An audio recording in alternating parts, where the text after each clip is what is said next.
हे राम। हाँ प्यारे मित्रों, रामचरितमानस की एक सोरठा, एक दुआ और कुछ चौपाई उस पर अपन सत्संग करेंगे। प्रसंग है शिव पार्वती का और याज्ञवल्क भरद्वाज। प्रभु शिव पार्वती से कथा सुना रहे हैं और याज्ञवल्क मुनि भरद्वाज को कथा सुना रहे हैं। और उस प्रसंग में है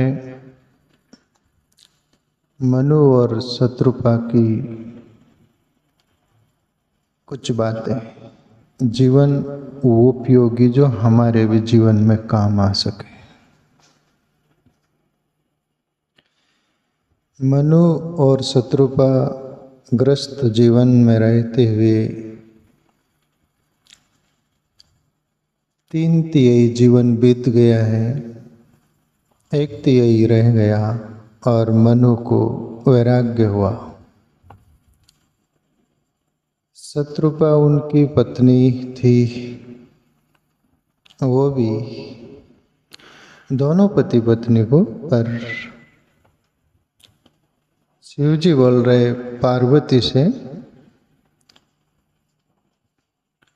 होई न विषय विराग भवन बसत भा चौतपन, हृदय बहुत दुख लाग जन्म गए हो हरि भक्ति बिनु।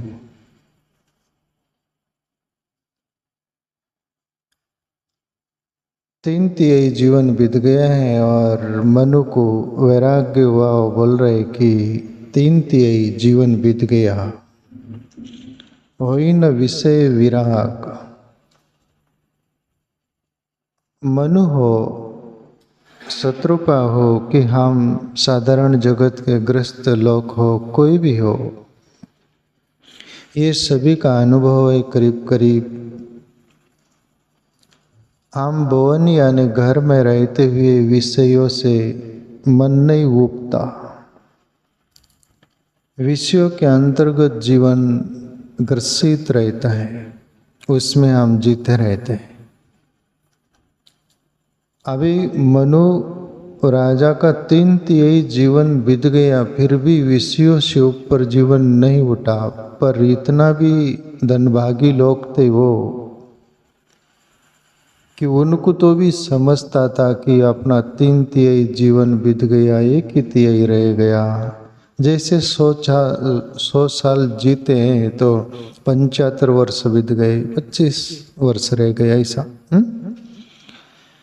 मनु और शत्रुपा को तो भी समझ में आ गया, पर आपने को भी समझ में आ जाए तो अपन भी मनु शत्रुपा की तरह ही अपना जीवन मानना कि इतना जीवन बीत गया। फिर भी मनु क्या बोल रहे हैं, होई न विषय विराग भवन बसत भा चौतेपन, चौथापन आ गया पर विश्व से विराग नहीं हुआ। हृदय बहुत दुख लाग जन्म गए हूँ हरि भक्ति बिनु। मनु और शत्रुपा को हृदय में बहुत ग्लानि हो रही, दुख हो रहा है कि 3/3 जीवन बीत गया हरि भक्ति के बिगर। और जीवन में प्यारे मित्रों, हरि भक्ति के जीवन, ये हरि भक्ति के बिना जीवन एक एक क्षण भी व्यर्थ जाता है ना। तो सज्जन आदमी को, सज्जन व्यक्ति को, भक्तिवान लोगों को, तात्विक सात्विक लोगों को दर्द होता है, दुख होता है। ये सोचते हैं कि अरे एक एक क्षण बीत रहा है, एक एक दिन बीत रहा है, महीना साल, वैसे जिंदगी चले जा रही है, कुछ तो हाथ लगा नहीं, लगने वाला नहीं, आज तक किसी का लगा नहीं, लगने वाला नहीं।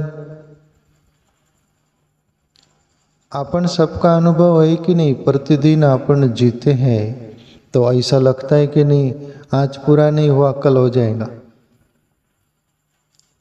कल नहीं हुआ परसों हो जाएगा, आशा के सारे जीते रहते हैं। बाकी आज तक किसी का पूरा हुआ है क्या? जो पाना था वो सब कुछ पा लिए, पाने के बाद में भी अधूरा ही रह गया। साधारण लोग बात नहीं करते, अरे उसकी इच्छा थी, थोड़ा सा वो हो जाता। खुद भी बोलते मेरी भी इच्छा थी, पर अभी सामने मौत दिख रही है। हरि भक्ति याद आ जाए प्यारे मित्रों, और मनु शत्रुपा को वैराग्य हो गया। और हुआ ही सा, बरबस राज सुत ही तब दीना, नारी समेत गवन वन कीना। और मनु शत्रुपा, मनु ने अपने बच्चों को, राजकुमारों को राज दे दिया, जबरदस्त दे दिया कि संभालो अभी हमारी शेष जिंदगी जो है ईश्वर भक्ति करेंगे, भजन करेंगे, हमारा आत्मचिंतन आत्मकल्याण करेंगे। अब हम इसमें रहना नहीं चाहते। बरबस राज सुत ही तब दीना, नारी समेत गवन वन कीना। वन में चले गए मनु और शत्रुपा। प्यारे मित्रों, अपन आज का मनुष्य तो वन में जाने को तैयार नहीं। मत जाओ, पर घर में ही रहते हुए, जैसे ऋषि मुनियों की जो बात है ना, 25 वर्ष गुरुकुल में विद्या अध्ययन किया जाता था। वो एक बड़ी अच्छी सोच के साथ जीवन था। पहले 25 वर्ष गुरुकुल में विद्या, साधारण जीवन जीने से लेकर ब्रह्म विद्या तक का सब विद्या अध्ययन होता था, अभ्यास होता था। फिर 25 वर्ष हो गए कि 25 वर्ष के बाद ऋषि मुनि बोल देते थे राजकुमार को, जाओ राजमहल में घर जाओ, गृहस्थ में आप शादी करो और 50 वर्ष तक गृहस्थ जीवन जियो, संतति उत्पत्ति के लिए वो जीवन जियो, सब कुछ करो, बाकी 50 वर्ष तक। और फिर 50 वर्ष 51वां लग जाए तो फिर वानप्रस्थ हो जाना, घर में ही रहना। और घर में रहते हुए जैसे वन में जंगल में चले गए, इस अंदाज में जीना, पच कर मरना नहीं। जंगल की ओर रुख कर लेना, घर में महल में रहना कि हम अभी इसमें फंसेंगे नहीं, इसमें पच कर जीवन गवाएंगे नहीं, ईश्वर याद आ जाए। और फिर 75वां लग जाए तो फिर वानप्रस्थ हो जाओ। जैसे घर में रहकर ना कुछ बिल्कुल भी नहीं है, भाई है, घर के सभी सदस्य सब कर रहे, सब कुछ संभाल रहे, संभालने दो, तुम भजन करो, ईश्वर को याद करो, स्मरण करो, मौन रहो ज्यादातर। और फिर 75वां लग जाए तो फिर सन्यासी की तरह जियो। जैसे मनु शत्रुपा जंगल में चले गए, यानी सन्यासी ले लिया। तो आप घर में ही रहिएगा, कहाँ जाइएगा आप? उनके अंदर वैराग्य था, वो कहीं भी गई तो व्यवस्था हुई तुम्हारी कहीं होने वाली नहीं। तो घर में रहकर सन्यासी की तरह जीवो।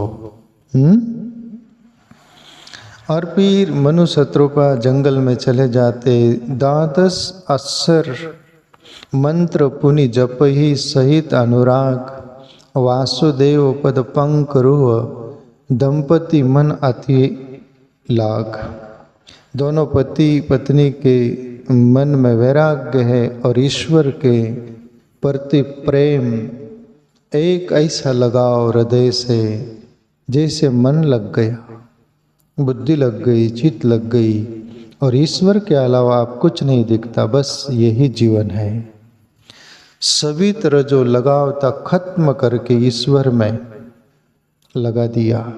और 12 मंत्र का जप करते, जैसे ओम नमो भगवते वासुदेवाय, ये 12 अक्षर का मंत्र है, वो जपते दोनों पति पत्नी। प्यारे मित्रों, अपन भी ग्रस्त में रहते हुए ऐसा इस अंदाज में जीवन जिएगा।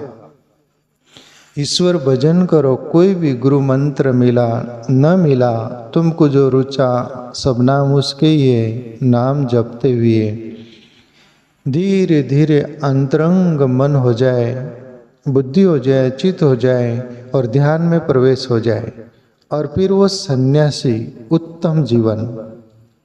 अनुसंधान करो अपने आत्मा से, मैं कौन हूँ, स्थिर बैठकर ध्यान करो। और उसमें ही प्राण भी निकल गया तो कोई हर्जा नहीं, तुम टोटे में नहीं, दूसरा जन्म मिलेगा। और प्रभु श्री कृष्ण गीता में बोले, अर्जुन मेरा भक्ति और मेरा भक्त का नाश नहीं होता। वो जहाँ रुका वहीं से दूसरे जन्म में वहीं से शुरू होता है। तो आगे और बोले, और अभिलाष निरंतर होई, देखिए नयन परम प्रभु सोई। और दोनों पति पत्नी के अंदर वैराग्य है और अंदर से ये चाहते कि ईश्वर का हम साक्षात्कार करें। ये बाहर देखने वाली दो आँख है, अंदर भी एक आँख है, त्रिनेत्र जिसको बोलते हैं।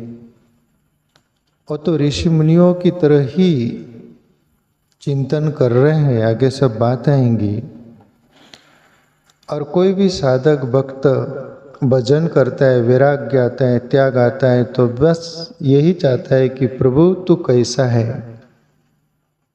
आपका साक्षात्कार हो जाए, आपको अनुभव करके हम जन्म मरण के चक्कर से मिट दूर हो जाए, ऐसा करके सोचता है भक्त। आगे बोले, अगुण अखंड अनंत अनादि जेहि चिंत ही परमारत बादी। और मनुशत्रुपा चिंतन किसका कर रहे? जो तत्वदर्शी महापुरुष उस आत्म तत्व का चिंतन किया करते हैं, उस पर ब्रह्म परमात्मा का, वो ही मनु और शत्रुपा के अंदर है। अगुण मतलब वो निराकार है, निराकार रूप हमारे अंदर है, प्रकाश स्वरूप, तेज स्वरूप, उसका कोई आकार नहीं, प्रकाश ही उसका आकार। आकार बोल दो कि जो भी बोल दो, पर उसका रूप रंग आकार सब कुछ जिसको बोलते हैं निराकार। साकार किसको बोलते? जैसे अपने शरीर हाथ पैर वाला है, अपन दिख रहे, उसको जो बाहर आंखों से दिखे वो साकार, पर निराकार अंदर जो बसा हुआ है उसका मनु और शत्रुपा चिंतन करते हैं। अखंड वो ईश्वर खंड खंड नहीं, अखंड है, उसका चिंतन करते हैं। अनंत जिसका कोई अंत ही नहीं, उसका चिंतन करते हैं। अनादि जिसको सनातन बोलते, सनातन का अर्थ होता है जो आदि अनादि से है, उस अनादि परम तत्व का चिंतन करते मनुशत्रुपा। प्यारे मित्रों, लोग बोलते हैं कि हम किसका भजन करें, किसका ध्यान करें, कौन से रूप को माने, कौन से ईश्वर को माने, जैसे उनके लिए ईश्वर भी बहुत सारे हैं। अरे ऐसा नहीं है, ईश्वर बहुत नहीं, ईश्वर एक ही है, पर हमारी मान्यता के साथ अनेक कर डाले उसको। वो नहीं, तुम कर भी डालो तो वो एक ही है, वो एक ही है। तो यहाँ पर जेहि चिंत ही परमार्थ बाधी, जो ऋषि मुनि साधु संत आत्मचिंतन करने वाले कोई आकार का रूप वो नहीं लगाते, वो सब कुछ अपने अंदर वो कैसा है ईश्वर उसका ही चिंतन करते हैं, और अंदर जो अनुभव है वो ही परमात्मा है। बाहर से यात्रा शुरू होती, पर वो यात्रा अपने पर आकर रुकती है, और अंदर मीरा को जब अनुभव हो जाता है तो फिर निर्गुण के पद गाती मीरा। जब तक अनुभव नहीं हुआ तब तक सगुण के रूप गई मीरा। बाहर मूर्ति में खोजी, मंदिर में खोजी, सब दूर खोजी, फिर अंदर प्रकट किया, फिर मीरा ब्रह्म की बात करती है, सहस्रसार की बात करती है।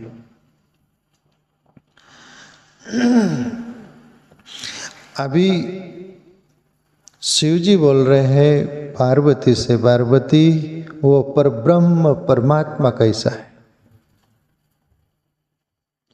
नेति नेति जेहि वेद निरूपा निजानंद निरूपादि अनुपा शंभु बिरंचि विष्णु भगवाना उपजई जासु आंसते नाना। बहुत प्यारी चौपाई प्यारे मित्रों ये, और समझने जैसी। खुद ब खुद शिव जी बोल रहे पार्वती से, खुद के बारे में भी उसमें बात आई। नेति नेति जेहि वेद निरूपा, उमा ये वेद शास्त्र भी उस परब्रह्म परमात्मा को नहीं जानते। चौपाई जरा गौर करके सुनिएगा आप। नेति नेति जेहि वेद निरूपा, एक श्रुति आती है ऐसा, नेति नेति कह वेद पुकारे। वेद भी बोलते हैं कि ये परब्रह्म परमात्मा ऐसा नहीं ऐसा है, ऐसा नहीं ऐसा है, वैसा है, उनको भी मालूम नहीं। वेदों को भी परमात्मा का पता नहीं। अब ये शिव जी बोल रहे हैं। मैं एक ऋचा पढ़ा तो उसके बारे में जिक्र कर रहा हूँ ना। नेति नेति कह वेद पुकारे, बोले वेद भी बोलते ये नहीं ये नहीं ये नहीं, वो है वो है वो है। यहाँ भी शिव जी बोल रहे नेति नेति जेहि वेद निरूपा निजानंद निरूपादि अनुपा। वो निजानंद है, स्वयं आनंद स्वरूप है, जिसको सच्चिदानंद बोलते हैं।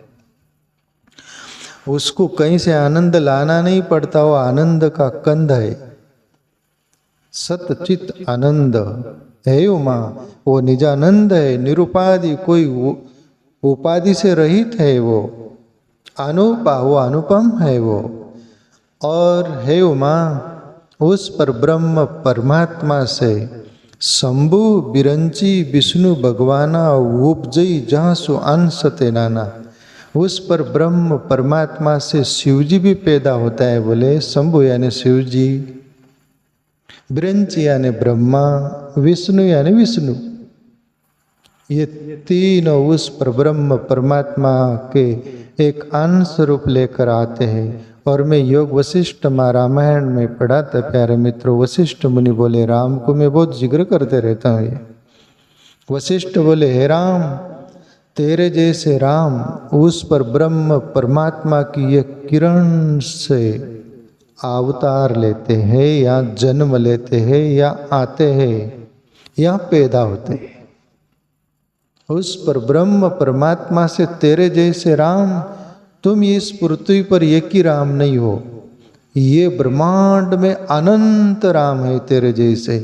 ये में यदि आपको झूठ लगे ना तो योग वशिष्ठ रामायण आप पढ़ लीजिएगा, उसमें है ये बात।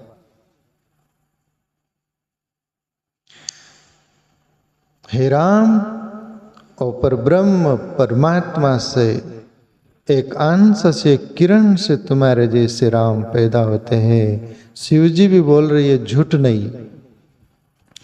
शंभु बिरंच विष्णु भगवाना उपजई जहाँ सुअंशते नाना। वो पर ब्रह्म परमात्मा प्रभु श्री कृष्ण जिसके लिए गीता में बोले अर्जुन, और पर ब्रह्म परमात्मा इस शरीर में आत्मा रूप में रहता है। वास्तव में वो परमात्मा ही है। तो ऋषि मुनि साधु संत तुम आपन सब ध्यान करके जो खोजते उसी पर ब्रह्म परमात्मा का ध्यान करते हैं। आप यदि कहीं अटके भी होंगे, हम किसको भजे, किसको पुकारे, किसका नाम ले, क्या ले, कुछ सूझ ही नहीं रहा, तो मैं आपसे इतना बार बोलूं, आंखें बंद कर लीजिए, मौन शून्य हो जाए और निर्मल भाव चित मन से पुकारिए, मैं कौन हूँ। देर आबेर होंगी, ये जन्म भी बीत सकता है, बहुत जन्म भी बीत सकते, पर एक दिन उस पर ब्रह्म परमात्मा का हम अनुभव कर सकते हैं।